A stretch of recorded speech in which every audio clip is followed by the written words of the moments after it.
आताच्या घडीची सर्वात मोठी बातमी पाहूयात। महाराष्ट्र लोकसेवा आयोगाच्या बैठकीला आता सुरुवात झालेली आहे। या बैठकीमध्ये 2 मुद्द्यांवरती चर्चा होणार आहे। IBPS ची परीक्षा आणि MPSC ची राज्य सेवा संयुक्त पूर्व परीक्षा ही 25 ऑगस्ट रोजी एकाच दिवशी आली आणि त्यामुळेच राज्य सेवेच्या परीक्षेची तारीख ही पुढे ढकलण्याची मागणी विद्यार्थ्यांनी केलेली आहे आणि यावरच या बैठकीमध्ये सध्या चर्चेला सुरुवात झालेली आहे। सध्या साम टीव्हीवर पुण्यातल्या या आंदोलनाची आपण ही एक्सक्लुसिव्ह दृश्य पाहतोय। आमदार रोहित पवार सुद्धा या आंदोलकांना समर्थन देण्यासाठी पुण्यामध्ये या आंदोलनस्थळी दाखल झालेले आहेत।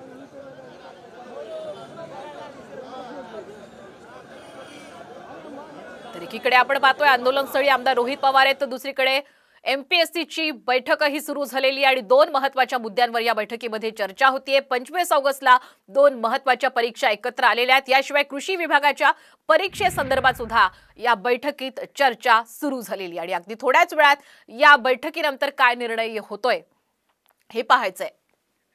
अधिकचे अपडेट घेऊयात आमचे प्रतिनिधी सिद्धेश मात्रे यांच्याकडनं। सिद्धेश, आत्ताच्या बैठकी संदर्भातले काय अपडेट्स आहेत?